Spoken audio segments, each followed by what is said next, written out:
Eu fiquei desesperada, tá? Por quê? Porque a gente estava no período de pandemia e aí você já estava com uma restrição muito grande, né, de coronavírus e eu fiquei com muito medo de pegar coronavírus, então a gente ficou muito restrito, né? A gente não saía, a gente não fazia absolutamente nada.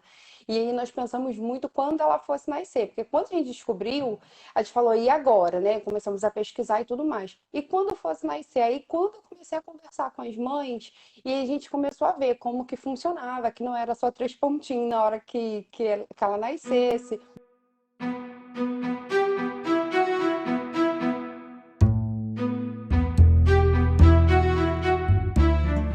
Boa noite, bem-vindos ao nosso Lipcast Latitude, segunda, 9h30. Toda segunda, 9h30, nós estamos aqui para conversar, para falar com vocês sobre fenda labiopalatina, um tema que é apaixonante, uma descoberta todos os dias, coisas novas, coisas que vocês provavelmente procuram muitas vezes, mães de crianças fissuradas, e acabam por encontrar informação desadequada, despreparada e muitas vezes frustrante. Por isso nós estamos aqui para que isso não aconteça mais. Eu quero partilhar com vocês um pouco da experiência, do conhecimento que nós adquirimos ao longo de muitos anos trabalhando com fenda labiopalatina.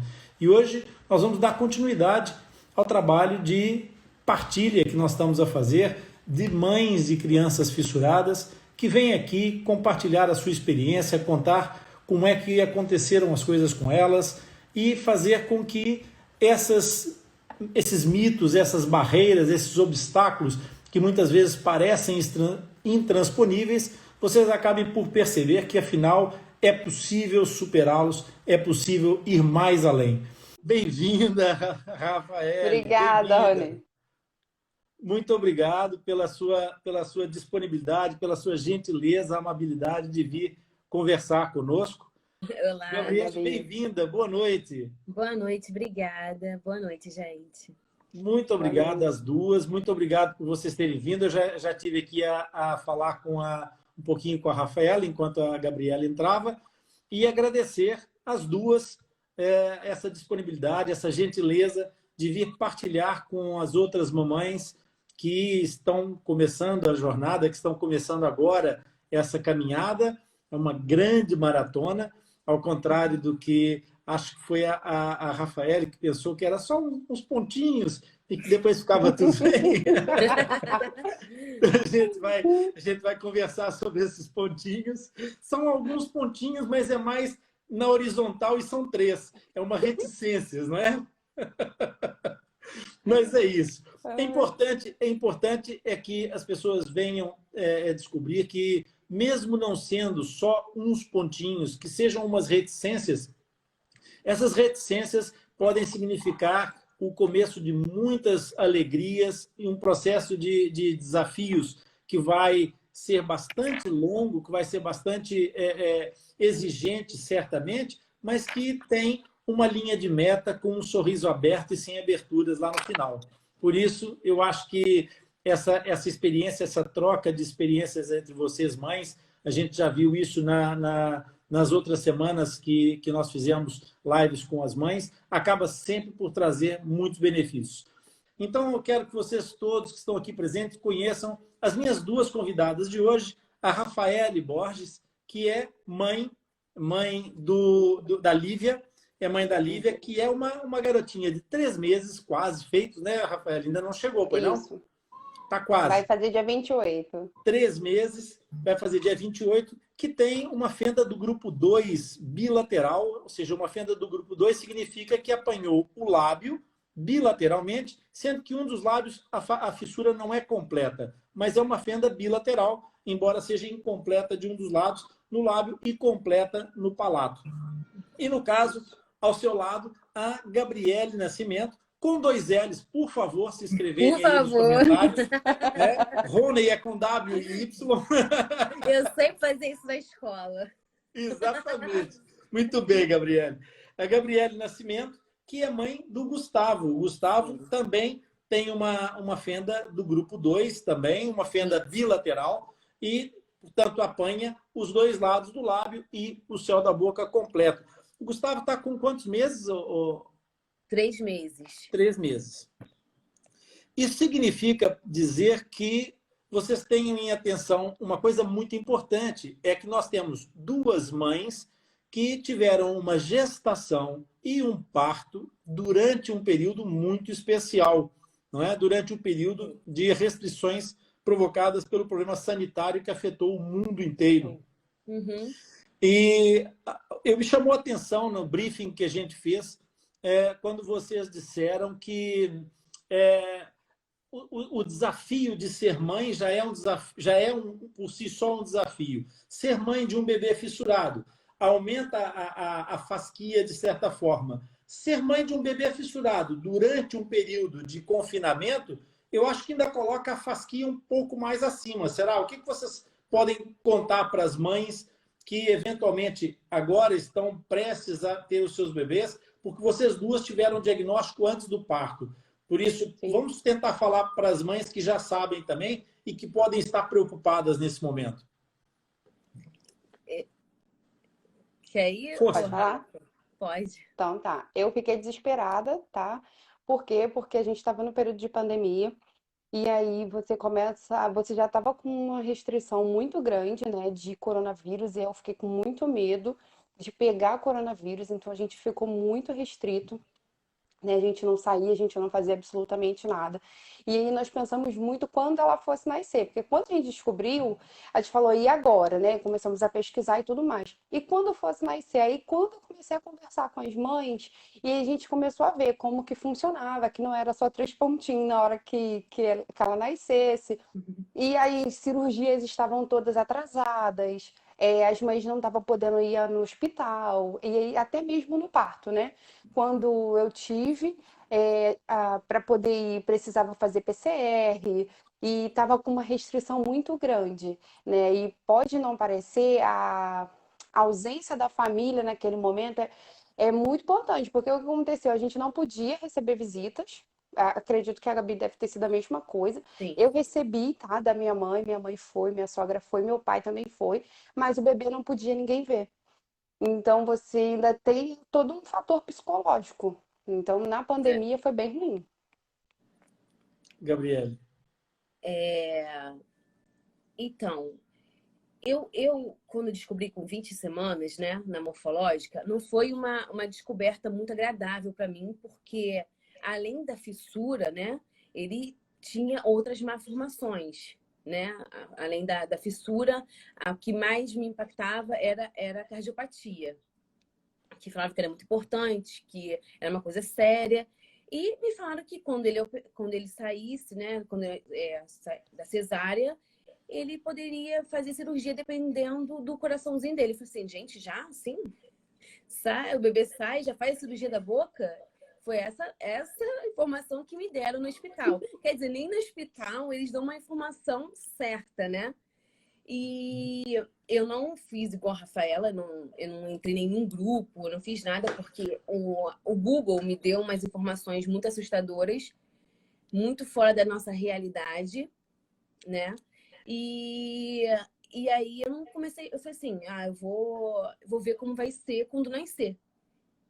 E fiquei na fé, porque além das outras malformações, os médicos achavam que ele não ia progredir, minha gravidez não ia progredir, então quando ele nascesse, ele ia falecer.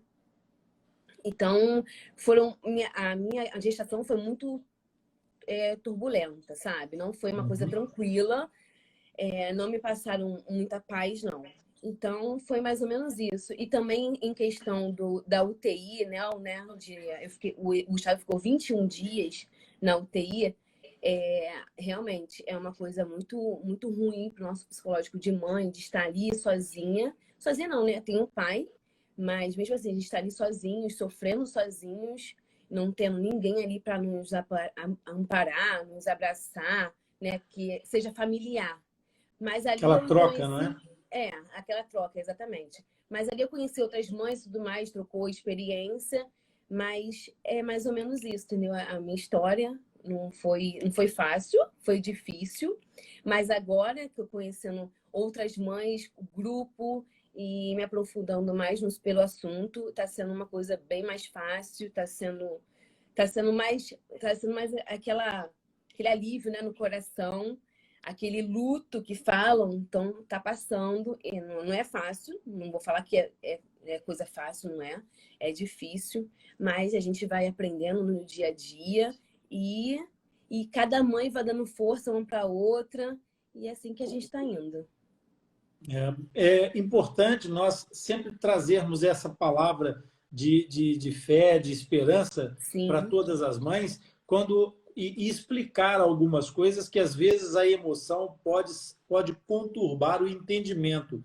A Gabriele, quando fala do luto, para todas as mães que estão ouvindo, não é o luto do bebê, é o luto daquele momento de sonho em que a gravidez parece que ia numa direção que é aquela gravidez sonhada, idealizada, para uma gravidez real, com todas as situações que essa gravidez real, com as novas realidades, trouxeram para a Gabriele. Portanto, é o luto de uma ideia, de um sonho, e não em relação ao filho, ou sentimento em relação ao filho. Por isso, é muito importante, de fato, que exista esse momento, que exista essa ação de reequilibrar a realidade com os sonhos, para que haja um reencontro, né, Gabriele? Para que vocês sim, consigam reencontrar, unir as duas pontas daquela gravidez e continuar e seguir em frente, não é isso? sim, exatamente. Não depois que eu vi o rostinho dele, foi um sonho mesmo, e estamos aqui, né? Estou muito feliz com o meu milagre, que eu falo que é um milagre, porque ele lutou muito, né? E quando deram a primeira chuquinha para ele, né? Ele foi excelente. Você vê que botaram a plaquinha, porque aqui no Rio tem plaquinha, né? Uhum. E colocaram a plaquinha nele, enquanto ele não estava sem placa, estava com sonda, botaram a plaquinha, ele se adaptou super bem e botou a chuquinha, mamou o meu leite, porque eu tirei leite lá na maternidade, e foi, Certo? foi a coisa mais emocionante. Que ótimo. Exatamente. A Lívia também conseguiu amamentar logo, o Rafael? Ela mamou sim. O que que eles fizeram, né? Ela entrou pela sonda. Assim que ela nasceu, botaram a sonda. Depois, aqui no Rio, né? Também, né, a Uhum. gente tem a placa. Então, 3 dias ela botou a placa e continuou na sonda. E aí iniciou peito, chupeta e chuquinha. Que Aí a fantástico. gente começou com essa brincadeira para ela conseguir fazer a sucção, né? Muito legal. E a Chuquinha, ela deu show de bola. O peito, ela é preguiçosa até hoje, né? O O peito peito, também ela que não deu certo, não. suga, suga, suga e dorme. E Ela é dorme. assim. Isso tem uma coisa importante aqui, viu? Vou aproveitar as oportunidades que vocês derem para ir tirando dúvidas que muitas mães têm em relação a isso. Uma criança fissurada faz um esforço adicional para poder se alimentar no peito materno, quando usa o Uhum. peito materno. Porque a amamentação é, na realidade, uma atividade de grande demanda física. A criança tem que fazer uma propulsão e um recuo da mandíbula, que é o osso do queixo, constantemente para fazer um movimento de libertação dos lactóforos, das glândulas que produzem o leite, no peito materno. E isso faz com que a criança se canse bastante. Ela, quando amamenta na chuquinha, na mamadeira ou no biberão, como chamam aqui em Portugal, elas não têm o mesmo esforço. Então, elas conseguem se amamentar num espaço mais curto de tempo, conseguem obter o rendimento calórico que elas precisam para alimentar-se e não tem a demanda energética que tem para a amamentação. Então, muitas vezes o que acontece é que essa demanda energética, esse gasto calórico que as crianças fazem, faz com que elas normalmente tenham a tendência. Pessoal, a natureza é adepta da lei do menor esforço, não é? Então, Verdade. se ela obtém o mesmo Uhum. resultado com menos esforço, é lógico que isso vai ser a primeira escolha do bebê. Então, o que acontece é exatamente isso. É preciso ter a noção de que o amamentar no peito materno exige mais da criança e faz com que ela termine o processo mais cansada, tá? Que isso é normal. É normal que a criança tenha a tendência, depois de ter uma amamentação complementar, uma técnica complementar, seja a sonda, seja a chuquinha, ou o biberão, ou a mamadeira, ou como quiserem chamar. Portanto, depois de ter o aporte nutricional, se ela tiver que voltar para o peito materno, ela pode até voltar para o peito materno, mas ela vai ter sempre uma noção de que aquilo ali é uma coisa mais chata de fazer, né? Se vocês tiverem que ir para algum lado, numa igreja, por exemplo, daquelas igrejas monumentais que existem, e tiver uma rampa e uma escada com os degraus bem altos, por onde é que vocês vão escolher subir lá para cima? Pela rampa, né? É a lei do menor esforço, e a criança faz igual. Tá? Então, essa dificuldade de voltar ao peito existe muitas vezes. E não é só com os fissurados, ela acontece também com as crianças normais, que não têm fenda. Agora, dentro desse padrão, é muito importante nós não esquecermos da importância da amamentação no peito, não só no aspecto nutricional e do aporte de proteção imunológica, mas pela questão fisiológica. Porque algumas crianças que nascem com fenda palatina têm uma tendência a ter um queixo menos desenvolvido do que aquilo que já é normal em todos os bebés. E a amamentação é um dos fatores essenciais para que haja esse desenvolvimento, essa recuperação do crescimento do queixo. Portanto, mesmo que a criança não faça a sucção nutritiva, ou seja, mesmo que ela não amamente leite materno, é muito importante manter o hábito de levar a criança ao peito materno. Tá bem? Essa é uma dica Não que fica sabia aqui. dessa informação. Falaram para mim, né, para eu sempre ofertar, né, como em livre demanda, mas não me explicaram essa questão do queixo. Isso. Você já reparou que todo bebê tem um queixo pequenininho, Rafaela? Uhum, minha filhinha tem. Todo bebê tem um queixo pequenininho, todos, tá? Porque a natureza é esperta pra caramba. A natureza já faz as coisas todas de caso pensado. Se você pensar no desenvolvimento de um bebê, a cabeça nasce maior proporcionalmente do que o corpo. Por quê? Para facilitar a passagem da criança, do corpo da criança, a seguir a cabeça. Ok? E depois, o que acontece com o queixo é que esse osso ele é muito flutuante. E os músculos de um bebê não são propriamente treinados, não são propriamente resistentes. Como esse osso ele é muito flutuante, se ele desenvolvesse na mesma proporção que nós temos no adulto, a probabilidade de uma luxação, de uma torção, de deslocar o queixo, era muito maior. Então, o queixo já nasce pequenininho, adaptado ao canal estreito por onde a criança vai ter que passar. Tá? Então, isso é normal. E essa expectativa é que nós temos que ter a noção que, com o desenvolvimento da amamentação, é que o queixo começa a desenvolver-se, a recuperar do seu crescimento, que vai depois ser complementado na adolescência, que é quando nós passamos a ter o maciço da face proporcional ao maciço cefálico, que no bebê é desproporcional em todos os sentidos. Tá bem? Entendi. Ficou esclarecida? Ficou, não sabia não. Legal. Então, aí, nessa questão que vocês falaram da amamentação e de todo esse processo inicial, vocês duas se tratam no CETAC? Com os vossos bebês? Eu sim. A Gabi vai começar agora, né? Eu vou começar agora. Eu estava no Loreto, mas depois eu rodei um pouco, né? Fui para o Loreto, depois eu fui para não é um centrinho, né? É uma coisa mais pequenininha. É no EAD, no FRJ, no fundão. Sei. E aí eu decidi ir para o CETAC. No CETAC vocês vão encontrar duas pessoas fantásticas, que é o Bruno Dias e o Henrique Sintra. Vão encontrar dois grandes profissionais para apoiar vocês lá e orientar vocês muito bem, com certeza absoluta. Portanto, vocês estão muito bem orientadas. Me falaram muito bem. Eu tive o bem. prazer de conhecer o Henrique Sintra. Ele que foi ver a Lídia, né? E aí, graças a Deus que ele foi ver a Lídia. E aí já encaminhou a gente para o CETAC. Muito legal. Me falaram muito bem do Henrique Sintra também. Sem dúvida, sem dúvida.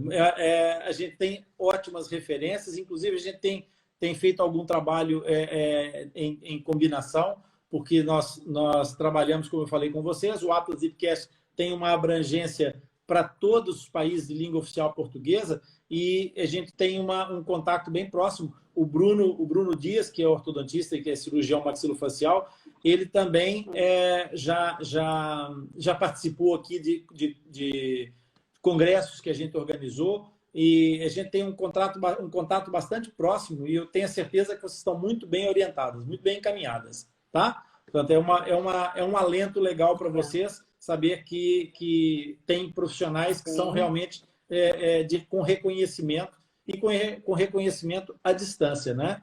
Portanto, isso fala muito acerca deles. Bom, voltando para a questão de vocês duas, diz. Oi? Desculpa, Gabriele, cortei tua fala. Não falei nada demais, não. Falei que legal que mesmo distante eles são bem reconhecidos, né? Exatamente. É muito legal isso. Então, o que eu queria dizer a vocês agora é que nós, na nossa última semana passada, nas últimas segunda 9h30, nós tivemos um exemplo de uma situação desse momento de solidão em que uma das nossas convidadas, a Maria João, teve com o seu filhinho durante 52 dias na UTI, portanto, na neonatologia. E durante esse período, ela referia exatamente esse momento de solidão que existia, porque nesse momento em que há uma necessidade, que os pais sentem uma necessidade muito grande de estar com os seus filhos, de apoiar os seus filhos, nessa altura ela tinha que tomar decisões tão difíceis como, por exemplo, quem é que vai estar com o nosso filho hoje? A mãe ou o pai? Porque não podiam estar os dois. Vocês também passaram por esse tipo de situação. Sim. Não podia ficar os dois. A gente revezava durante o dia. Eu também. À noite, eu saía de lá 10 horas da noite e não dormia. Porque eu acho que, pro meu psicológico, eu acho melhor não dormir. Porque além de você estar cansada, passar a noite... Porque você não ia dormir. Primeiro, não ia dormir porque não tem só ele de bebê, tem outros bebês. Então, não é um local que você vai descansar, né? Então, para mim, eu achei melhor não dormir. Aí eu chegava em casa, dormia pouco em casa, mas eu chegava, dava um descansinho, né? E voltava de manhãzinha lá para realmente ver o bebê.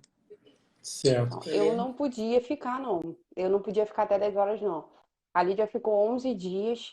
E aí os pais, era a mãe que amamentava, podia entrar a partir de 6 horas da manhã. O pai só podia entrar 10 horas, tá? E sair, todo mundo tinha que sair 6 horas. E aí a gente ia embora 6 horas. Mas eu vou ser muito sincera, é uma solidão realmente muito grande. E uma outra coisa exemplo, o homem só tem 5 dias de licença, né? E aí ele volta a trabalhar. Então, até nisso você tem que pensar. Exemplo, quando o parto da Lídia foi uma cesárea, e aí foi uma cesárea programada, e aí eu também tive que pensar nisso. Os dias que o meu esposo ia poder estar comigo, né? Então, a gente programou no início da semana para a gente conseguir pegar o sábado e o domingo, né? Mais dias, além dos 5. Só que aí depois meu esposo voltou a trabalhar. Então, nessa que ele voltou a trabalhar, você fica sozinha, porque não podia avó e avô. Só era pai e mãe, entendeu? Então, é difícil, sim. E, assim, a minha filha nasceu de cesárea, então eu tava com toda dolorida, toda inchada. E aí tira leite, fica com a neném e volta. A cadeira super desconfortável. Eu não queria estar nem na pele dessa mãezinha que ficou 50 dias, tadinha. Porque é muita Nossa, coisa, muito tempo. nossa senhora. Lá tem mães que ficam muito mais, né, também. Isso tem a ver exatamente com aquilo que... Pode falar. A minha sorte é que meu esposo, a licença dele foi 20 dias. Então, foi assim, um período que ele ficou todinho, porque o Gustavo saiu com 21 dias. Então, graças a Deus. Graças a Deus, porque sozinho, imagina, seria muito pior. Se foi ruim com os dois, sozinha é bem pior mesmo. Exatamente. A solidão e como é que vocês... como é que vocês poderiam dizer aos pais, o que vocês poderiam dizer a esses pais que vierem agora depois de vocês, o que vocês aprenderam desse período, como é que eles podem diminuir esse sentimento de solidão, ou como é que eles podem ultrapassar com menos dificuldade, se é que vocês conseguem ter uma sugestão para ultrapassar esses momentos de difícil solidão, daquela restrição que ainda vai prevalecer durante algum tempo, ainda está a acontecer e ainda deve prevalecer durante algum tempo. O que vocês sugeririam que esses pais fizessem? Assim, eu conversei com outras mães, tá? Até mesmo relatos de outras mães. Eu acho que o que foi crucial para mim, né? Apesar de eu me sentir sozinha, mas eu tive a minha família e tive o apoio muito do meu marido, tá? Não é toda mãe que tem o apoio do marido e a gente sabe que isso é uma realidade.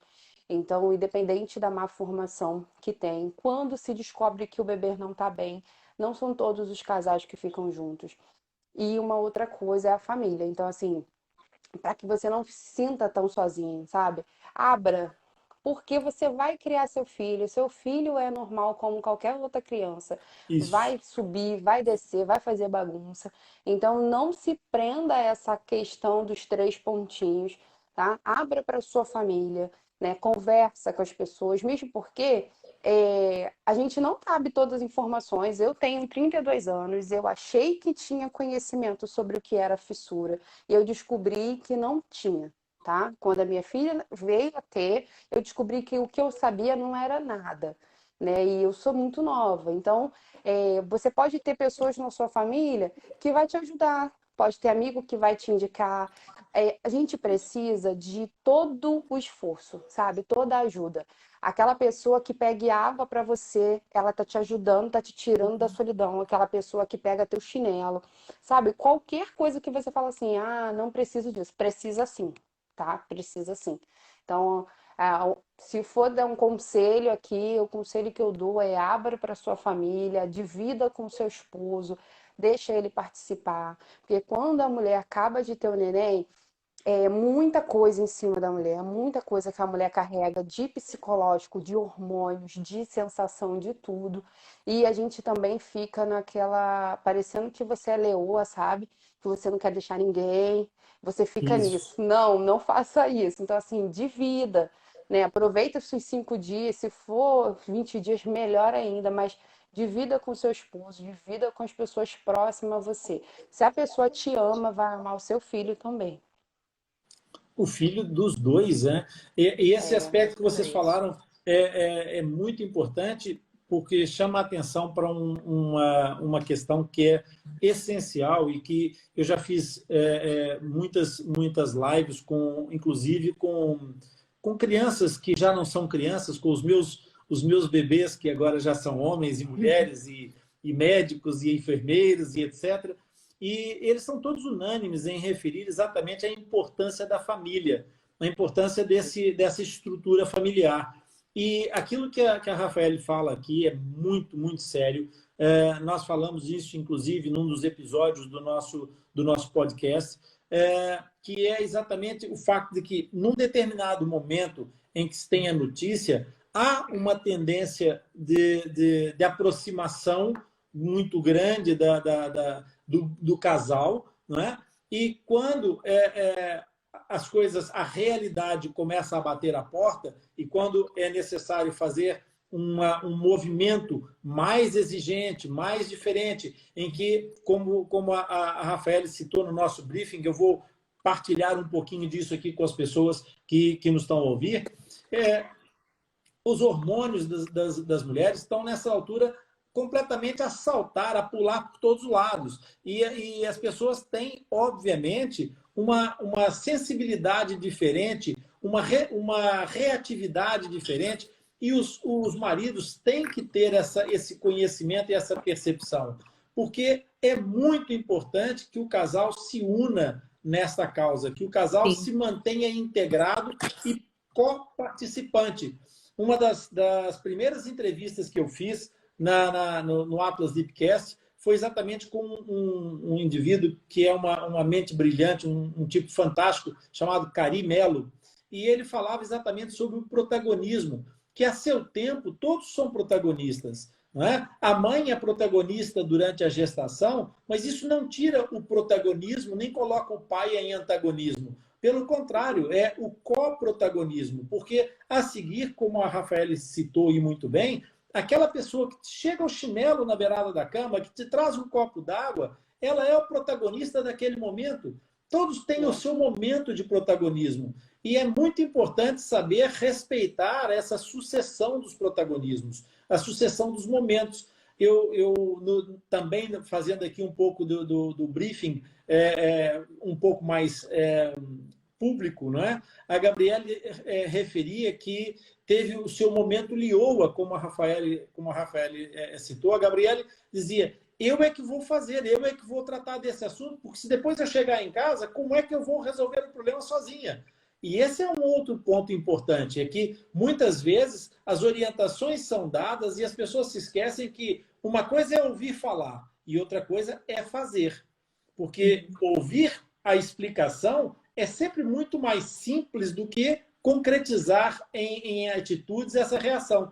Então, às vezes, não é só uma questão de lioa, mas é preciso deixar saltar essa lioa e os pais, os maridos, devem saber valorizar essa lioa que salta, porque ela é muito importante para a condução do processo com a estabilidade necessária. Porque, infelizmente, nós vivemos num mundo de desigualdades e, como a Rafaela citou, os tempos de suspensão de atividade laboral paterno e materno não são iguais ainda. E isso, muitas vezes, prejudica exatamente essa dinâmica. Então, se a lioa não estiver preparada para saltar às vezes que for necessária, essa cria pode ficar com uma necessidade não atendida, não satisfeita. E isso é importante de se dizer aqui. Não é? Que as pessoas não tenham medo de assumir o protagonismo no momento em que o protagonismo tem que ser assumido.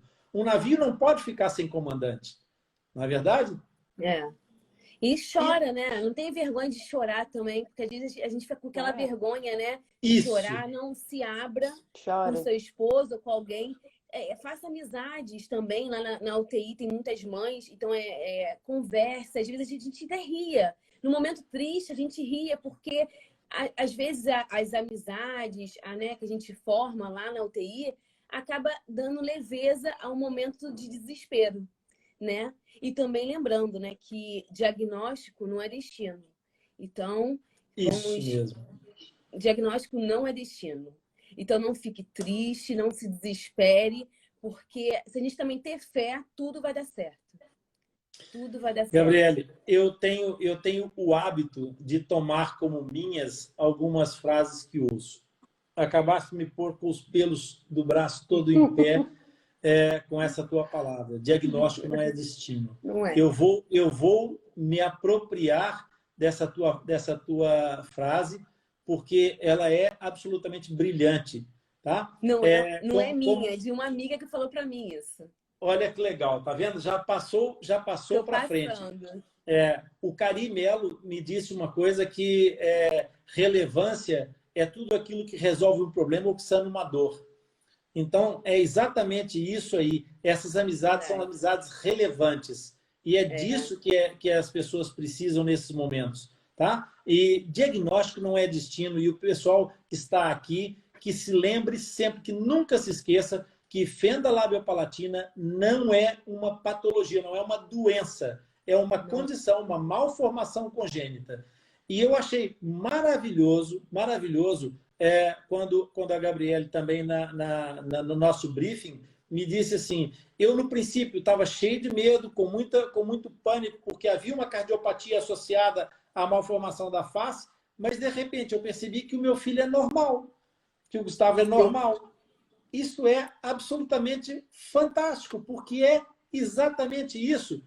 O fato de nós termos alguma coisa que nos torne diferente, de maneira nenhuma é motivo para nos estigmatizar ou nos colocar numa posição de menos-valia. Né? Portanto, na realidade, nós somos todos iguais, embora sejamos 7 bilhões de pessoas diferentes umas das outras. E a Sim. diferença é aquilo que nos une, que nos torna mais semelhantes. Somos semelhantes na diferença. Imagine se todo mundo fosse igual, que mundo chato que seria, não é? Ui, Nossa, ui, Deus. que horror! Ninguém ia Exatamente. aprender com ninguém, porque todo mundo é igual. Exatamente. É exatamente isso. Essa é uma informação muito importante que vocês trazem. Em relação depois a questão dessa gestação, nós falamos bastante, mas eu queria trazer mais outras coisas aqui importantes.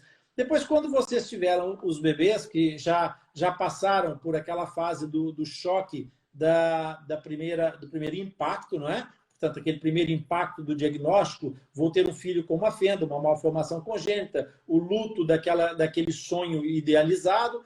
Depois, entretanto, há um primeiro momento, que é o momento do encontro. Eu amei a tua expressão de que lindo que era meu filho. Isso acontece muito, muito frequentemente. E as mães, quando recebem o diagnóstico durante a gestação, muitas vezes têm medo desse primeiro contato. Mas a realidade é que é filho, é o seu filho.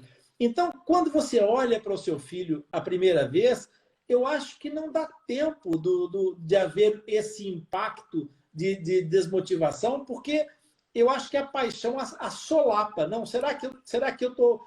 Eu não tive filhos fissurados, eu tive 2 filhas que não nasceram fissuradas. A minha fissura está no coração. Mas eu convivo com muitas pessoas ao longo de muitos anos que foram fissuradas. E a sensação que eu tenho, aquilo que elas me transmitem, é exatamente isso. É que é amado, é amável, é maravilhoso. E depois eu acho linda a expressão, o sorriso rasgadinho. É. Não é? Uhum. O que é que vocês me dizem? Como é que é o primeiro encontro? Como é que é esse momento do encontro? Como eu falei, né? A mãe de UTI não tem resguardo, né? Então, o meu parto foi 11 e pouca da manhã e eu só vi naquele momento assim muito rápido. Pegaram ele, porque quase da cardiopatia, né? Então tinha que ver, fazer, analisar ele todinho. Então foi muito rápido naquele encontro ali. Eu dei um beijinho na bochechinha dele, eu lembro na hora do parto. Dei um beijo nele, fiquei super emocionada. Mas quando me levaram para o quarto, eu fiquei aflita, porque, gente, eu queria ver meu filho, quero ver meu filho, e não posso levantar por causa da cesárea. E quando foi assim, mais quase 10 horas da noite, né? Me deram um banho e eu falei assim, eu quero ir lá embaixo ver. Mas você tá cansada, tá tonta? Não, eu tô bem. A gente tudo tá bem. Não, eu tô bem, quero ir lá. E quando eu vi ele, gente, naquela incubadora, foi uma emoção, aquele papo, aquela conversa que a gente tem, né? Mesmo não entendendo nada do que a gente está falando. Foi um momento muito emocionante. Lindo. Estou aqui ficando emocionada só de lembrar daquele momento. Foi, assim, um encontro, o melhor encontro que eu acho que já tive na minha vida. É Vou um guardar amor. Lindo essa mesmo, frase, o né? melhor encontro que eu já tive na minha vida. Rafael, É lindo mesmo. Você não pensa em fissura. Essa é a Não. verdade. Na hora do parto, você não pensa em parte estética, né? Você conhece tanta gente de tantas formas, conforme você disse, você não pensa nisso. Eu vi, né, o parto da minha filha, né? Então eles levantaram, né, para eu ver saindo, e aí tiraram a minha filha, e aí a fotógrafa gravou. Eu falei, ah, tá, mas a minha filha não chorou. E eu estava lá, né, assim, ó, aberta, esperando a minha filha chorar, porque eu queria ver minha filha chorar. E aí o meu marido cortou o cordão. Quando ele cortou o cordão, eu escutei ela dando aquele grito. Cara, o Ah, meu coração acalmou. Para você ter ideia, eu senti todos os efeitos da anestesia naquele momento, porque eu escutei a minha filha chorar. E aí eu falei assim, meu Deus, ela tá viva. Era só isso que eu aquela pensava. A paz, né? última coisa que era capaz. Você não queria pensar em nada, né? Aí, beleza, eles limparam a minha filha, veio com meu marido e tudo mais. A pediatra, né? Eu tive 2 pediatras na sala. Um sabia, né, que foi o pediatra que me atendeu, e a outra pediatra não sabia da fissura, que eu sabia, né? Então, quando eu trouxe a minha filha, eles já trouxeram com a fitinha. E aí a pediatra falou assim: fica calma, mãe, porque tá tudo bem. Tem jeito, ela vai operar. E aí eu olhei assim, tipo, eu quero saber disso. Tu era minha filha, sabe? Aí eles me fecharam, né? E depois a pediatra voltou, né, para me explicar, né? Mãe, a sua filha nasceu com uma fissura. E quando ela começou a falar, eu falei: olha, eu já sei, tá? Eu já sabia. Eu só quero ver minha filha. Ela falou: agora você não vai ver. Você só vai ver depois. Aí o meu marido que viu, né? Eu demorei, eu tive ali de à noite. Foi à noite, então eu só consegui ver no outro dia. Aí meu marido viu, filmou. Aí quando eu fui lá no berçário, gente, eu chorava que nem um bebê. Chorava, chorava. Porque é muito pequenininho. E aí ela tava de sondinha. E aí eu falei pra pediatra: tá tudo bem? Ela falou: mãe, ela é excelente, chora demais. Eu falei: então ela tá ótima.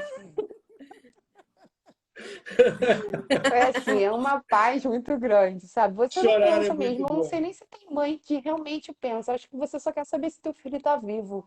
Eu acho Choro que é essa é vida, né? a. Choro É, é vida. choro é vida. Por Isso isso, é. chorem à vontade, mães. Quando tiverem Isso. tristes, chorem à vontade, Chore. porque Libere. conter o choro só faz doer mais.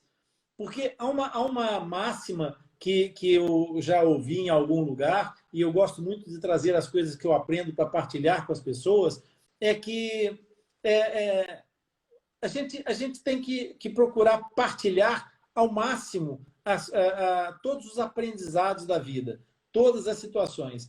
E quando a gente chora, a gente está soltando um sentimento, porque mudar de estado não dói. O que dói é resistir à mudança. Então, É verdade. chorem, ponham para fora, não tem mal nenhum. Não Até guarde. porque, se vocês choram, vocês dão a oportunidade a alguém de estender a mão e vos dar acolhimento. E esse alguém pode ser, por exemplo, será que é Vinícius Galvão, o nome do pai do Gustavo? Não, é meu cunhado. É o cunhado? É. Ah, boa. E o pai da Lívia é Rildo? Não, esse é meu padrinho. Ah, O eu pai Meu da fui Lívia é colocando algumas Fabrício. pessoas pelo caminho, mas não consigo apanhar tudo. Boa, então, legal, bacana.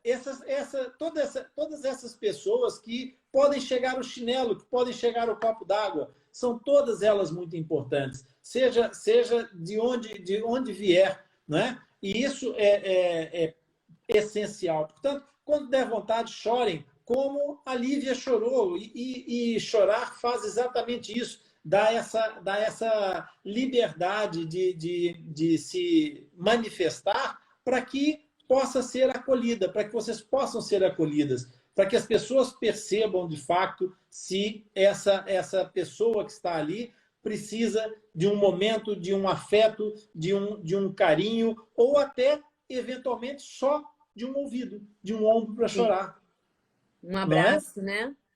É. Exatamente, Um prato exatamente. de comida. Isso mesmo, isso mesmo. O prato de comida pós-parto é bem importante. É, Muito importante. não vai me dizer que é uma macarronada, Rafael. O Aí o pai do puerpério já é Gustavo aí, ó. difícil, né? Ah, o pai do Gustavo é o Glauco. Bem-vindo, Glauco. É ele. Bem-vindo, que bom. É muito legal ter vocês, pais, também presentes aqui. Eu quero dentro em breve, provavelmente agora sim, no próximo ano, certamente, mas eu quero começar a fazer também ouvir os pais, porque às vezes, muitas vezes, é isso aí, Glauco, muitas vezes existe essa sensação de que os pais serão um apêndice acessório nesse processo, e não são. É sempre guardar aquela relação de que há protagonismo para todos. Há um momento para toda a gente chegar no seu ponto de protagonismo. E saber, principalmente, entender os momentos de protagonismo que cada um tem que cumprir, porque, por muito que eu quisesse ser protagonista da gestação das minhas filhas, eu não posso gerar uma filha. Então, a mãe das minhas filhas tem que ser protagonista naquele momento. E isso é necessário, essa compreensão, essa partilha. Não é? É daí que surgem todas essas cumplicidades que são muito importantes ao longo de toda a vida. Tá? Olha, chegou aqui agora a Patrícia Felipe Correia, que é a minha colaboradora aqui do Segunda 9:30, que tem estado ausente, porque ela teve uma série de percalços aqui. Se a Patrícia quiser participar, eu sei que ela está com a Madalena com algumas dificuldades. Se ela quiser participar, depois manda-me aqui uma informação e vem conversar conosco também. Durante a gestação, vocês muitas vezes têm algumas informações que podem não ser necessariamente as informações mais corretas. E muitas vezes o que acontece no momento do diagnóstico vai acompanhar vocês ao longo de muito tempo, que é a ânsia de encontrar informação. E por aquilo que eu percebi, quer uma, quer outra, quer a Rafaela, quer a Gabriele, tinham pouca informação verdadeira sobre o que é a fenda labiopalatina. O Atlas Lipcast foi criado exatamente por isso. Ao fim quando eu comecei a trabalhar voltando um pouco atrás, quando eu comecei a trabalhar com fissuras, os pais chegavam e me diziam: "Ô, Rony, a gente não sabia nada, eu nem sabia o que isso era." Não é? E, de repente, passam-se 5 anos e eu continuava ouvindo a mesma coisa. Passam-se quase 20 anos e eu continuo ouvindo a mesma coisa. As pessoas chegarem numa primeira consulta e dizerem: "Eu nem sabia o que isso era." Isso não é possível continuar assim. Então, vocês, quando recebem essa informação, às vezes, muitas vezes, correm atrás do Dr. Google, não é?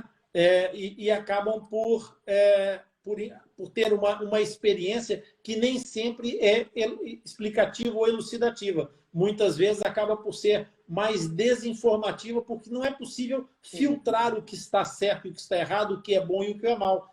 E, principalmente, o que acontece é que, muitas vezes, o que é mal destaca-se mais, porque as pessoas têm a tendência vil de procurar aquilo que é mais chocante, que é mais traumático e etc. Vocês tiveram alguma experiência desse tipo? Eu tive, porque realmente é exatamente isso que você está falando, né? É como eu estava dizendo, eu achei que era só 3 pontinhos, que quando nascesse já dava, né? Já fechava o lábio, essas coisas, e depois eu fui pesquisar e vi que não era isso. Pelo Google realmente tem fotos, toda a informação, ela não é uma informação tão clara, ela é uma informação do que é, né, de uma maneira realmente que não é tão agradável, que nenhum pai desesperado quer ver, mas ela não te dá o resultado, ou o pós, ou então como que funciona, né, nem o processo. Eu busquei informação, né, em grupos, em Instagram, Facebook, e foi aí que eu achei a informação e comecei a conversar com outras pessoas. E conforme você falou, né? Relatos de mães é muito importante. Nossa, muito, Muito. muito. Eu conheci uma mãe, né? E ela me contou assim, do início ao fim, o relato dela, do filho dela, e ela explicou, a fenda do filho dela era unilateral, não era igual da minha filha, mas ele também tinha o palato. E aí ela me explicou todo o processo que ela passou, né? E ela falou: olha, os nossos filhos vão ser diferentes, sim, mas é bom que você saiba que aconteceu isso, isso, isso, isso, isso. E aí a diferença é que é tempo de cirurgia, é forma, enfim, né? Mas ela me deu muito esclarecimento de mãe para mãe, sabe? Então isso para mim foi muito importante, porque eu fiquei com medo, né? Eu acho que a gente tem assim, o maior é o medo, né? Como eu falei, quando eu descobri a fissura, o palato a gente não tinha certeza. E aí eu falava: ai Deus, palato não. Ai, palato não, palato não. Por quê? Porque eu tive medo daquilo que eu achei. Eu falei: cara, minha filha nunca vai comer. Como que eu, sabe o que eu pensava, gente? Que a minha filha ia morrer dormindo. Porque tudo que eu lia, a criança se engasgava, ficava sufocado, dormindo. Tudo que eu li era voltado a isso, porque é como você falou, você vê a parte negativa. Parecia que tudo era aquilo. E aí começou a ver um monte de coisa relacionada à morte e a engasgo. Eu falei: misericórdia, meu Deus, tomara que não tenha isso. Minha filha nasceu com palato. Eu falei, ai, Deus, isso aí deve ser uma aprovação, porque não é possível. Mas aí a gente aprende, não é nada disso, né? E aí você realmente, eu acho que também falta, sabe o que pra gente? Falar com o profissional, É. sabe? É que, nossa, primeira coisa tu vai no Google, mas eu acho que falta falar com um profissional. Se eu tivesse encontrado você, se eu tivesse te encontrado já a Atlas ou qualquer outro profissional, acho que você fica mais calmo, Ia entendeu? ser mais leve, Falando de né? verdade, né? É isso que falta, né? Quando você faz a Exatamente. busca sozinho.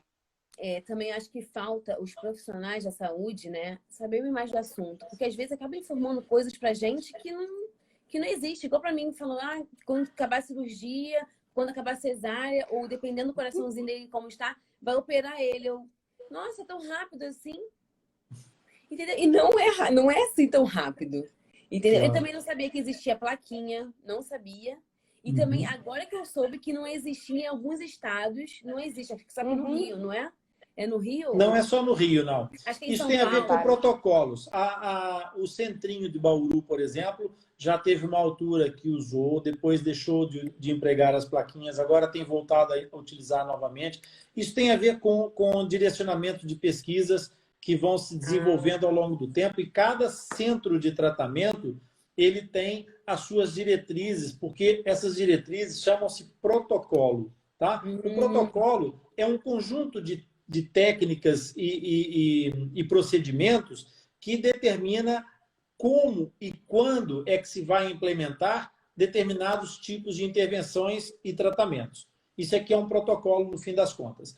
Então, todos os protocolos que existem, são muitos os protocolos, todos eles têm coisas boas e coisas menos boas. Todos eles têm sucessos e insucessos, porque não existe um protocolo perfeito. Um protocolo perfeito, se existisse, todos os profissionais de todo o mundo trabalhariam com esse único protocolo. sim. O fato de existirem protocolos diferentes tem a ver exatamente com o fato de que nós somos todos diferentes. Os protocolos têm que ser aplicados com discernimento clínico. Cada profissional que trabalha dentro de uma filosofia tem que se integrar dentro do protocolo com a sua equipe toda, porque vocês já perceberam isso, mas algumas mães que estão no começo, ou mesmo para vocês pode ser útil essa informação. O trabalho de reabilitação de uma criança fissurada, ele envolve muitas disciplinas médicas e paramédicas, tá? Ao longo de muito tempo. É uma maratona, não é uma corrida de 100 metros. E não é uma questão estética, é uma questão estética, funcional e também de ordem social e psíquica, e que não Verdade. pode ser posta de lado, que também tem uma componente econômica, porque acaba por ter alguns envolvimentos. Um dos fissurados mais incríveis que eu conheci com a sua história foi o André.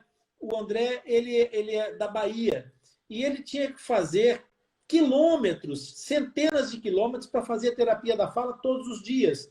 Portanto, ele saía do interior da Bahia para chegar à Vitória, a Vitória da Conquista, se não estou em erro, para poder fazer o tratamento que ele precisava e voltar outra vez para casa de ônibus. Quer dizer, isso, entre outras coisas, para além do consumo do tempo e etc., tem o transporte. O transporte também custa dinheiro. Ah, mas a passagem do ônibus ou do autocarro, como se diz em Portugal, não é tão cara. Não, não é tão cara, mas é preciso somar tudo.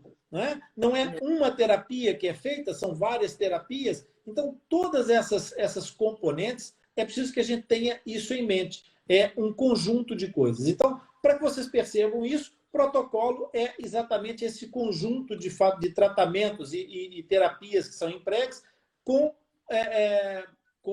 entendimento e com integração entre as várias disciplinas.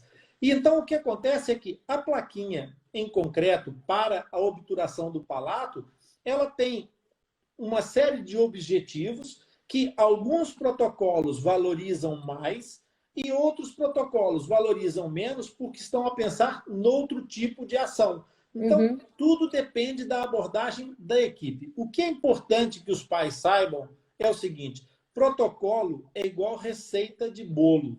Se vocês começarem a fazer um bolo de chocolate e no meio da receita começarem a fazer uma torta de frango, o que vai acontecer é que no final vocês nem vão ter torta de frango, nem vão ter bolo de chocolate. Se vocês seguirem a receita do bolo de chocolate, ele pode ficar mais fofinho, mais maçudo, pode ficar mais amargo, mais docinho, mas vai ser um bolo de chocolate. Ok? Agora, misturar protocolos é que geralmente causa insucessos mais do que sucesso. Porque as pessoas têm, obviamente, aquela sensação de eu vou tirar o melhor de cada um dos pontos e não sei o quê, e depois perdem a integridade. No cinema, é aquela história do Frankenstein, né? Vai juntando peças e acaba por não construir o ser humano. E nesse caso dos protocolos é isso. O protocolo melhor, ele é um protocolo único. E a partir desse protocolo único, vocês conseguem levar o tratamento a bom porto. Como eu disse a vocês, com mais sucesso nos casos, menos sucesso nos outros, mas o que acontece em todos os protocolos. Por isso, não se preocupem com o fato de eu usei a plaquinha, será que vai fazer mal em alguma situação? Eu não usei a plaquinha, será que eu fiz mal em alguma situação? Não importa. Se vocês próprias já disseram isso aqui, e os pais que nos estão ouvindo, não se esqueçam disso. Falem com os profissionais em quem vocês confiaram a saúde dos vossos filhos. Conversem com os profissionais, esclareçam as dúvidas. Principalmente, tenham dúvidas. É muito importante, tenham dúvidas. Perguntem nas consultas. E para não se esquecer nas consultas, anotem em casa quando tem dúvida. Porque o mais normal é, na hora que chega na consulta, a ansiedade é tão grande que as dúvidas desaparecem todas. Bate a porta do consultório, não perguntei isso, não perguntei aquilo. Então, para que isso não aconteça, anotem. Quando chegar na frente do profissional, eu não sei como é que funcionam todas as equipes. A nossa equipe funciona basicamente, tem um centro de concentração de informações que depois distribui os tratamentos todos. Então, nessas consultas de reunião, é a altura em que os pais têm que chegar, abrir o rolinho de perguntas e colocar todas para fora. Normalmente, sou eu quem vai receber e distribuir essas tarefas. Então, há dúvidas que eu posso resolver diretamente, há outras que eu não posso resolver diretamente, mas eu vou encaminhar para quem possa resolver essas dúvidas. Então, esse é o ponto fundamental. Tenham dúvidas, conversem e perguntem. Plaquinhas de obturação do palato para a amamentação são empregues, têm utilização em certos protocolos, não tem outras. Não tem nada de mal usar a plaquinha, não tem nada de mal não usar a plaquinha, desde que sigam o protocolo que está estabelecido. No CETAC, por exemplo, eu sei que usam as plaquinhas, e então, com esses colegas, use a plaquinha, faça exatamente, siga as recomendações desses colegas que vocês serão bem encaminhados. É que eu esqueci de pegar o molde, de como que a plaquinha diminuiu a fenda. Da última vez que eu fiz, diminuiu a fenda. Achei muito legal isso. Realmente está funcionando no protocolo para mim. Legal.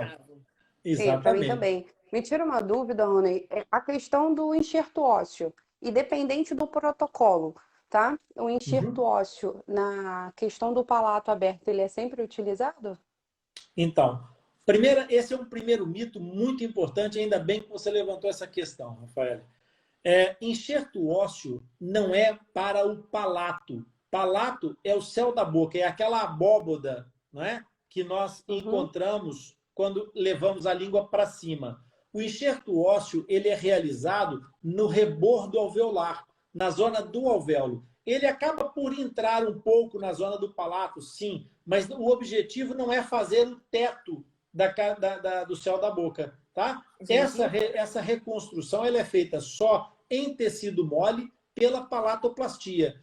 Esse tecido do céu da boca ele é extremamente fibroso, tenso e denso, o suficiente para manter esse palato intacto por toda a vida, ok?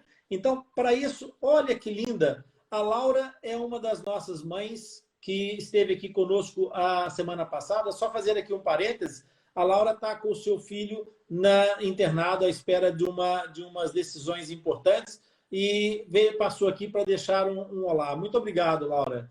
Seja sempre bem-vinda, tá bem? Então, como eu estava dizendo, a reconstrução do enxerto ósseo, Rafael, ela reconstrói a parede do rebordo alveolar. É aquela crista óssea onde os dentes nascem. Então, o céu da boca, propriamente, não é reconstruído com osso. Não faz enxerto ósseo aí, no geral. Tá? Por que se faz essa reconstrução? Isso, na zona da gengiva. Por que se faz essa reconstrução? Porque o dente canino permanente, ele erupciona, como todos os outros dentes, à procura de uma superfície final. E essa superfície final, quando a arcada está íntegra, ela está voltada para baixo. Ela está voltada para a linha de oclusão, a linha de contato dos dentes que são antagonistas a ele. No caso da fenda, essa parede óssea, essa tábua óssea, ela entra pela zona da fenda e o que acontece é que o canino, como vem lá de cima, procura a parede óssea mais próxima, essa parede cortical mais próxima. Então, o que acontece é que se não tiver o enxerto ósseo, você tem um espaço ali, que é o espaço da fenda, e tem uma parede cortical muito próxima da zona de erupção do canino. Aí o que o canino faz? Ele encontra essa parede óssea, sai dessa parede óssea e já não se mexe mais. Porque para ele já chegou no limite onde ele devia estar. Então ele fica virado para dentro da fenda. Ah, tá, então o que se faz é criar uma avenida, é como se fosse construir uma estrada para o canino permanente poder descer e vir romper no local certo, cá embaixo na linha dos dentes. Tem um espaço. Compreendeste? Uhum. Ficou mais claro agora para ti? Ficou. Por isso que a criança usa aparelho até quando vira adulto, né? Que vai fazendo uma correção, né? É assim. O uso aparelho até ficar adulto depende de muitas coisas. E, de fato, a ortodontia na fenda labiopalatina é muito extensa e acompanha a criança até a adolescência e, às vezes, até na idade adulta, até, às vezes, como forma de manutenção da estrutura até a zona de reabilitação protética, nos casos em que falta algum elemento dentário. Fiz me entender? Me interrompa se tu não entenderes alguma coisa, tá bem? Tá bom. Então, essa questão da ortodontia, na fenda labiopalatina, muitas vezes ela tem que começar antes do enxerto ósseo. Por quê? Porque como não tem a estrutura estável da arcada dentária, há uma tendência fisiológica do céu da boca a sofrer colapsos uni ou bilaterais, no caso das fendas bilaterais. E aí o que vai acontecer é que, se houver esse desalinhamento dos bordos da fenda, o enxerto ósseo depois tem que andar aos S's ali dentro, tem que andar a fazer curvas e contracurvas. E isso não facilita o trabalho depois, nem de estabilização desse enxerto, nem de erupção do canino. Então é muito importante preparar bem as arcadas dentárias antes do enxerto ósseo, para que o enxerto ósseo seja feito da forma mais alinhada e com o espaço mais certo possível, mais direito possível. Porque vocês têm que perceber que, ainda hoje, a maior parte dos enxertos ósseos é feito com transplante autógeno, ou seja, é tirado o osso do próprio paciente para colocar naquela região. No e quadril, esse né? material é um material escasso. No quadril, não é? Do quadrinho. É do osso da anca, exatamente, do ilíaco. O nome do osso é ilíaco. Tá? E não tem problema nenhum para as meninas, tá? Para o caso da Lívia, não tem que ficar preocupada, viu, Rafael? Porque essa incisão que se faz no ilíaco, ela é feita exatamente de forma diagonal para poder preservar a zona da alça do biquíni. Então, não tem sequer uma cicatriz visível ali, tá? Vai ficar escondida pela alça, pela parte do biquíni que legal, que tapa essa cicatriz. Não tem problema nenhum com isso. É tirado desse osso por uma razão muito simples. Do ponto de vista embrionário, o ilíaco é o osso doador de preferência porque ele tem a mesma origem embrionária da maxila. Então, torna-se mais fácil a integração dessa doação. Tá? E existem já pesquisas, e o Bruno e o Henrique fazem parte dessas pesquisas com a com a Daniela Franco Bueno, que é do Hospital Sírio-Libanês, em São Paulo. A Daniela ela é médica dentista, ela é odontóloga e é geneticista, e ela está à frente de um trabalho maravilhoso em que estão a desenvolver, a partir de células-tronco, biomateriais que vão eliminar a necessidade da zona doadora. Por isso, eventualmente, daqui a uns anos, quando os filhos de vocês precisarem de enxerto ósseo, é possível, pode não ser provável, mas é possível que nenhum nem outro venham a precisar de ir à ANCA buscar material, porque já vai ter, provavelmente, um desenvolvimento bem maior nessa altura. Nós estamos a evoluir muito rapidamente nessa matéria, a mercê desse trabalho fantástico que está a ser realizado. Inclusive, se não estou em erro, alguns dos trabalhos de piloto com o uso de biomateriais a partir de células-tronco foi feito exatamente com a equipe do CETAC. A Daniela, eu depois vou confirmar isso, mas eu tenho quase a certeza que sim. Legal. Então, vocês estão no lugar certo. Legal mesmo. Muito legal. Tá? Agora, eu queria, antes, a gente já está com 1 hora de conversa, o tempo passa voando. Eu tenho tanta coisa para perguntar para vocês, mas eu não posso ser egoísta. Vocês vieram tão gentilmente se encontrar comigo para essa conversa. Eu queria abrir espaço para vocês. Há alguma coisa que vocês, enquanto mães, a Rafaela colocou a questão do enxerto, mas há mais alguma questão que vocês gostariam de tentar entender um pouco melhor, que eu eventualmente possa vos ajudar a entender? Ou o nosso auditório, a gente tem tido aqui muitas pessoas a ouvir-nos. Se houver alguma mãe, alguém que esteja com dúvidas também, pode colocar a pergunta aí no chat, que a gente vai tentar ajudar a esclarecer algumas dúvidas. Há alguma coisa que vocês gostassem de perguntar? Eu tenho uma. É uma coisa que eu já perguntei, mas eu não lembro ou não entendi. Por que como é unilateral é a partir de 3 meses que opera e com bilateral é a partir de 6 meses? Por que é tão diferente um do outro? Em primeiro lugar, a explicação aí, ela está um pouco truncada, ela está um pouco desviada da questão. Vai bater, primeiramente, a primeira fase da resposta à tua pergunta é protocolo. Okay? Entendi. Os cirurgiões entendem que para fazer determinados movimentos precisam de atingir determinados processos e que com esses processos nós vamos ter um melhor resultado. Então, repara, se com uma fenda unilateral a quantidade de tecido que eu vou ter que mobilizar é menor, eu posso operar mais cedo. Nos protocolos em geral, a queiloplastia, que é essa cirurgia reparadora do lábio, começa a primeira janela exatamente aos 3 meses. Ok? No caso das fendas bilaterais, algumas queiloplastias são postergadas para uma situação mais à frente. Por quê? Porque alguns protocolos utilizam modeladores para tentar reposicionar aquela parte anterior, que é a pré-maxila, e que às vezes está invertida, ou seja, está muito virada para frente. Então, a utilização de alguns modeladores ajuda o cirurgião, eventualmente, a trazer essa estrutura um pouco mais para uma zona que facilite o trabalho, e isso, por vezes, pode tomar um pouco mais de tempo.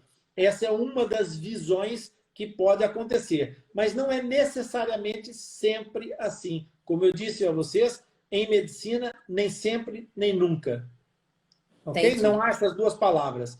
Por isso, é possível que numa fenda unilateral, que haja um espaço muito grande dessa fenda, também se faça um pouco mais tarde, por essa razão, dentro das equipes que utilizam o protocolo de uso de modeladores.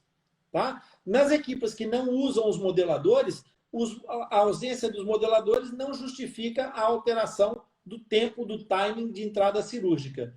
O que pode modificar o tempo de entrada desse timing cirúrgico será, eventualmente, a situação estatuto-ponderal dessa criança. E então, o que é que nós teremos? Nós poderemos ter que uma criança que não tem um bom desenvolvimento respiratório, que tem um mau desenvolvimento do peso, tem uma outra malformação congênita qualquer, essa criança pode eventualmente necessitar de outro tipo de situação que vai modificar o tempo de entrada da cirurgia. Nós temos aqui uma questão da Nátia, que veio aproveitar esse momento. Esse modelador que eu estou a falar, se é a bandagem.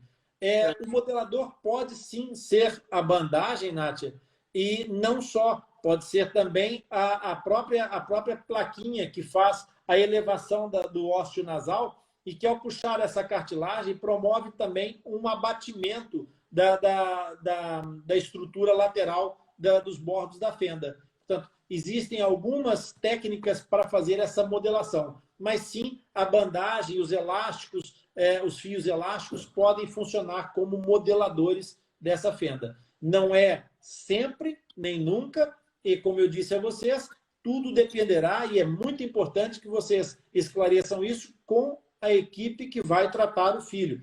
Nós temos equipes que nós acompanhamos de profissionais de muitos lados no Brasil, em Portugal, em Angola, em Moçambique, e é importante que a gente guarde sempre essa noção. O que importa é como é que a equipe vai trabalhar. Então, se a sua equipe não usa modelador, você não tem que estar preocupado se o cirurgião te disser assim, não, nós vamos fazer a cirurgia do seu filho que tem uma fenda bilateral aos 3 meses. Se eles não usam modelador, tranquilo, desde que seu filho tenha condições de saúde para fazer isso e que a equipe esteja devidamente preparada, 5 estrelas, não vai mal nenhum ao mundo por causa disso. Se o seu filho tem uma fenda bilateral e a equipe utiliza a técnica de modelação antes da cirurgia, olha, nós só vamos operar aos 6 meses. Será que estão a atrasar a cirurgia do meu filho por incompetência, por questões burocráticas? Não, é porque o protocolo prevê aquele período de preparação para que o cirurgião, dentro da técnica que vai usar, vai optar por fazer essa determinação da janela cirúrgica. Ok? Ok, entendi. Tá? Assim fica mais fácil. Trocando as coisas um pouquinho do mediquês para português, fica mais fácil. Eu costumo brincar sempre com os pais exatamente para isso. Essa é a função do médico, na verdade, né? O médico não é só para tratar, o médico tem que conseguir comunicar com os pais. Sim. Então, há mais alguma questão da parte de vocês duas? Alguém quer fazer mais alguma questão? Eu queria só tirar uma dúvida quanto ao céu da boca. Vamos. Porque eu faço a limpeza do céu da boca dela, né? Todas as vezes que eu tiro a placa, eu faço a asepsia. E ele é sempre vermelhinho, né? Uhum. E aí minha dúvida é assim, porque você tem medo, né? Por mais que você já faça todos os dias. Será que eu tô machucando? Ou eu não tô machucando? Não. Entendeu? A primeira coisa que você tem que perceber é o seguinte. Todas as cavidades internas do nosso corpo são revestidas por mucosa. Ok? Uhum. As mucosas não são todas iguais. Cada mucosa tem uma característica diferente. Se tu quiseres entender isso de uma forma mais simples, é só sair desse ponto, desse foco que te transtorna o entendimento e pensar numa coisa que não tenha muito a ver, mas que é exatamente igual. Pensa na tua pele. A tua pele do teu rosto é igual à tua pele do cotovelo? Não. Não. A tua pele do cotovelo é igual à da palma da mão? Não. A da palma da mão é igual à da palma do pé? Também não. E é pele por todo lado, tá vendo? Mas então cada pele tem a sua característica, tem as suas propriedades. E as mesmas coisas acontecem com a mucosa. Então, dentro da cavidade oral, numa fenda aberta, você tem num grande salão as mucosas, os revestimentos de 2 cavidades completamente distintas e com funções completamente distintas. Ok? Então, qual é a separação que existe? A mucosa oral e a mucosa nasal. Correto? Correto. A mucosa oral, ela foi feita para estar úmida, sempre. Então, nós temos glândulas salivares na boca. A mucosa nasal foi feita para permanecer seca. Então, esta mucosa não deveria estar úmida, deveria estar sempre seca. A mucosa oral foi feita para receber trauma. A mucosa nasal foi feita para ter contato com o ar. O ar é uma coisa muito delicada. A mucosa nasal, Rafael, ela tem uma capilaridade, ou seja, tem uma quantidade de vascularização muito grande. Para quê? Para que quando o ar passe por essa mucosa, ela perca umidade facilmente para o ar e, ao perder umidade para o ar, ela aquece o ar e umidifica esse ar para ele ir bem para os pulmões, quentinho e úmido. Ok? Então, na mucosa oral, o que acontece é que a mucosa oral ela é mais rosada. Por quê? Porque ela é mais preparada para o trauma, para o contato, para a raspagem dos alimentos. Então, ela tem uma camada externa menos avermelhada. Por quê? Porque ela tem uma espessura diferente. Porque ela não tem que trocar umidade com os alimentos. Porque ela produz saliva, as glândulas salivares estão ali para produzir essa umidade. Então eu não tô chegando no nariz, eu tô só na boca. Porque a sensação que eu tenho é como se eu tivesse lá no nariz dela, entendeu? E não aqui, ó, na boca. Essa é a sensação, né? Porque como eu vejo aberto. Uhum. Você pode ter a noção perfeitamente de que quando você olha e vê aquele veiozinho no meio, isso. Aquele veiozinho é o vômer, ele é o septo nasal. Por isso que às vezes fica com secreção ali, né? Exatamente. Ali já é cavidade nasal. Só que como não há separação ainda, como não tem o palato fechado, você está olhando para aquela zona mais avermelhada, ela é, se tu reparares e olhares com atenção, se a tua filhinha parar o suficiente para isso, e você colocar uma lanterninha, você vai ver claramente que há um ponto em que há uma linha divisória em que a gengiva é mais cor-de-rosa e, de repente, ela fica mais vermelha. Isso eu já vi. Essa parte mais vermelha já é mucosa nasal. A parte mais rosinha é mucosa oral. E tu podes limpar as duas, porque nessa fase, a mucosa nasal, por estar submetida a esta condição de promiscuidade, vamos dizer assim, do meio que foi criado único entre cavidade oral e cavidade nasal, ela também se prepara um pouco melhor para esse contato. Portanto, com jeitinho, com cuidado, obviamente, não quer dizer que tu vais pegar uma bucha daquela de esfregar a louça e ir lá, não é? Mas com cuidado e com jeitinho, pode lavar perfeitamente aquela zona, manter o hábito da higiene oral da criança e da higiene nasal, que é muito importante fazê-lo. Tá. Não machuca, não. Tá bom. Desde que não seja com bucha de lavar a louça. Não, não é não, com certeza não. Eu acho que isso nunca aconteceu com ninguém, eu estou a brincar. Não.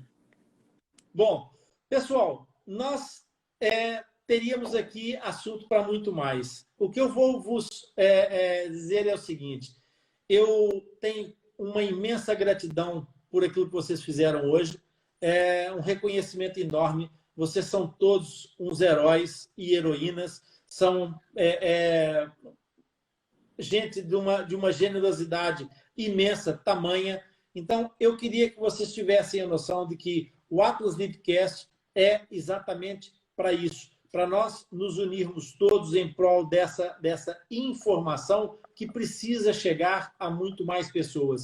E ao contrário daquilo que as pessoas têm a tendência natural e compreensível de querer fazer alguma coisa para ajudar, toda gente quer fazer alguma coisa para ajudar. O problema é que quanto mais a gente se divide, mais capilariza, menos força a gente consegue, menor atingimento. Então, quando vocês quiserem, não hesitem, entrem em contato conosco, venham falar conosco. Olha, Rony, eu acho que era importante a gente fazer uma conversa sobre esse tema ou sobre aquele tema. Eu tenho tido, vocês estão em grupos de mães, tem tido muitas mães a perguntar sobre uma determinada coisa. Vem conversar comigo, a gente marca uma live e a gente ajuda estas mães e ajuda um montão de outras mães que, mesmo que não assistam no momento, vão assistir depois, porque tudo isso fica disponível nas nossas mídias sociais. E, assim, quando as pessoas procurarem, essa informação comece a ter respaldo nos motores de busca, no algoritmo de pesquisa, e que as pessoas, quando fizerem uma busca por fenda palatina, não encontrem aquelas coisas tão tristes e tão irreais que muitas vezes mais desinforma e traumatiza do que ajuda e apoia aquilo que as mães precisam. Portanto, venham ter comigo, às vezes que quiser. Vocês têm as portas do Atlas Lipcast sempre abertas. As pessoas que estiveram aqui conosco, bem-haja por isso, gratidão imensa. Divulguem, passem a palavra, partilhem essa informação, porque eu acho que aqui foi dividido muita coisa bacana. Essas duas mulheres maravilhosas trouxeram muita inspiração para as outras mães e, com toda a generosidade do mundo, elas vieram de coração aberto para falar das suas dores, dos seus sucessos, das suas alegrias, dos seus obstáculos. E a vida é feita exatamente disso, de alegrias, de obstáculos, de dores, de grandes comemorações. E, principalmente, não se esqueçam, por favor, tratem dos vossos filhos. Das fendas, tratam os médicos. Vocês não se esqueçam que têm filhos, não têm fendas, tá bem? Os filhos têm uma fenda, como a minha filha tem um óculos, como eu não tenho cabelo, como outras tantas coisas. E isso não é desvalorizar nem diminuir o problema. É simplesmente vocês não se esquecerem que não podem colocar o foco todo apenas no problema. É preciso colocar o foco na solução. É a solução que é importante. O problema é para ultrapassar. Tá bem? Eu digo isso a todos os pais. Exatamente. Diagnóstico não é destino. Eu digo isso a todos os pais. Por favor, tragam os problemas que eu hei de procurar as soluções. Tá bem? E vocês duas, exatamente a mesma coisa. Sintam-se completamente abraçadas. Bem-vindas à família Atlas Lipcast. Sintam-se completamente de casa. Venham sempre. E sempre que entenderem que é preciso falar sobre alguma coisa, por favor, vamos montar aqui uma forte comunidade que integre, que una e que vá tornando essa informação cada vez mais consistente e mais robusta para que todos possam usufruir dela. Nossa, muito obrigada, tá? Obrigada, assim, imensamente de coração. Eu amei muito ter participado, ter esclarecido. Seu contato já está salvo, né? Eu já tinha, e agora, né, depois que a gente falou, a gente fica um pouco mais próximo e a página é muito esclarecedora, sim, né? A gente para poder ver realmente. A gente compartilhando, né? Quando vai mexer lá no algoritmo, quando a pessoa tiver alguma dúvida, no Google, ao invés de aparecer o que aparece lá, apareceria a sua página, que seria muito mais esclarecedor do que tudo que a gente viu, que essa é verdade. É Né? verdade. Então, adorei, assim. Muito obrigada, sabe, por todo o trabalho que você faz, né? E por toda a informação que você traz, que pra gente é muito importante. Muito obrigado. Também agradeço muito o seu trabalho, né? Que eu vejo muito amor, muito carinho naquilo que você faz. Os fissuradinhos agradecem demais. As mães também, né? Porque tem dias que é muito difíceis, né? Porque a gente fica com várias dúvidas e você está aqui para nos ajudar. Obrigada mesmo de coração. Que eu peço a Deus que essa página cresça para que muitas mães que estão aí descobrindo, né? Que o seu bebê é fissuradinho, descobrindo a sua página para que tirem dúvidas reais, dúvidas verdadeiras, porque muitas vezes tudo é muito mentira, mentira e dá medo, né? Nas mães que quando botam lá no Google e pesquisa. Enfim, muito obrigada mesmo, de coração. Você foi muito especial pra gente. Que bom, é muito bom a gente saber que faz alguma coisa em prol, que a nossa existência vale a pena. Seria uma tristeza levar embora para lugar nenhum o conhecimento que a gente adquiriu ao longo desse tempo todo. Muito obrigado a vocês duas. Amor de Fissura, tem aqui uma mensagem que ficou parada aqui. parabéns às duas mamães. E não tem nada que agradecer. O tio Rony está aqui sempre para ajudar, sempre que for preciso. Aos domingos, eu faço um podcast ao vivo, em direto, todos os domingos no site do Podbean. Nós temos o nosso podcast, que é Atlas Lipcast, está disponível em todas as plataformas ou quase todas, que agora já são muitas, mas em quase todas as plataformas de distribuição de podcast. É só procurar Atlas Lipcast. Nós temos bastante conteúdo produzido. No nosso canal do Facebook, também no meu canal Rony Furfuro, Coração Fissurado, também vocês podem encontrar muita coisa. Está lá muito vídeo, muita informação partilhada ao longo já de algum tempo. O projeto foi o projeto Atlas Lipcast, que gerou o portal Atlas Lipcast. Só tem 2 anos. A experiência aqui já vem de muito de trás, mas nós estamos aqui para ficar e para fazer com que essa informação saia de dentro da caixa. Uma coisa muito importante nós estamos a promover uma campanha de autodiagnóstico da fenda labiopalatina. Vocês já ouviram falar disso? Não, autodiagnóstico não. Pois é. Vocês sabiam que é possível fazer um rastreio a partir de vocês próprias, assim como as mulheres aprenderam a fazer o toque da mama para poder descobrir nódulos que podem ser eventualmente problemáticos? Também é possível fazer o autodiagnóstico da fenda labiopalatina, porque vocês não sabem, mas eu vou vos contar uma coisa impressionante, é que apenas 10% das fendas ocultas estão identificadas. As fendas ocultas são fendas do palato que não têm qualquer sintoma nem qualquer sinal. Ok? Significa que o rácio de diagnóstico de fendas pode estar muito longe da verdade. E como as fendas isoladas do palato são muitas delas com um caráter sindrômico, essas fendas podem passar de geração em geração apenas geneticamente, sem que as pessoas percebam, 2, 3 gerações, e numa geração lá na frente ela se manifeste com toda a sua exuberância. Por isso, de uma forma muito simples, nós criamos um site que é o Toque no Céu da Boca, toquenoceldaboca.com. E lá no nosso site, toquenoceldaboca.com, nós estamos a preparar essa campanha que vai ser desenvolvida ao longo do ano de 2022, para que no Dia da Atitude, que é o dia 30 de setembro, nós criamos esse dia no Projeto Atlas, o Dia da Atitude, que é para as pessoas pararem de falar. Porque, olha, meninas, eu estou farto daquilo que as pessoas dizem, eu só ouço o que elas fazem. Entendeu? Então, o Dia da Atitude, para mim, é um dia muito marcante. E nós criamos esse dia, no dia 30 de setembro, nós vamos tentar fazer com que haja um movimento universal de as pessoas fazerem autodiagnóstico. O autodiagnóstico é muito simples. Com o seu polegar, vocês conseguem tocar no céu da boca e procurar a estrela guia do céu da boca.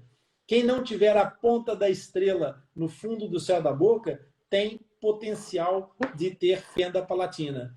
Essa ponta da estrela, na verdade, é uma estrutura óssea que se forma na parte posterior do palato. Todo o céu da boca que não tem fenda, voltado para a garganta, tem uma pontinha no meio. Então, com o dedo polegar, vocês vão passando sobre o palato e, ao chegar lá atrás, quando aquilo fica mole, vocês palpam a parte de trás. Se encontrarem a pontinha da estrela, é porque tem um palato íntegro. Se encontrarem uma covinha ou uma reentrância, provavelmente terão uma fenda oculta ou uma fenda escondida lá atrás, que vocês podem nunca saber que tinham se não fizerem os exames necessários para chegar ao diagnóstico. Então, fazendo o auto... Não, eu estou aqui. É muito mais fácil de fazer do que o rastreio da mama. Eu tô com a língua assim, ó. É muito mais fácil de fazer essa palpação do que a palpação da mama, porque a mama é um tecido glandular em que vocês vão procurar a diferença de consistência. E no céu da boca, não, é osso e pele. Então, é relativamente fácil de encontrar. Tá? Leiam, vão visitar o site toquenoceldaboca.com e vocês vão encontrar lá a orientação como é que devem fazer a palpação para fazer o autodiagnóstico. Depois adorei saber. Tem videozinho mostrando? Não, ainda não tem videozinho mostrando, porque nós começamos essa campanha, mas nós vamos fazer vídeo demonstrativo, sim. Ah, seria legal. Tá? Toque no céu da boca. Gostei Toque da no céu da informação, boca, obrigada. Tá legal? Nossa, nunca ouvi falar. Muito legal. Então, essa palpação é um sinal patognomônico da fenda labiopalatina. Significa que, quando ele aparece, é muito provável que exista aquela patologia. Isso aqui é um sinal patognomônico. Obrigada. Tá? Lindo Pessoal, trabalho. até sempre. Beijo, grande coração de vocês. Tchau.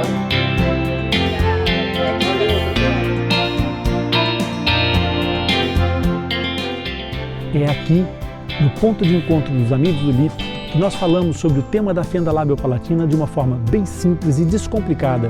E vamos te ajudar a entender, vamos te orientar e te acompanhar ao longo desta trajetória. Vem participar dessa comunidade? Atlas Lipcast, um projeto de informação feito à tua medida.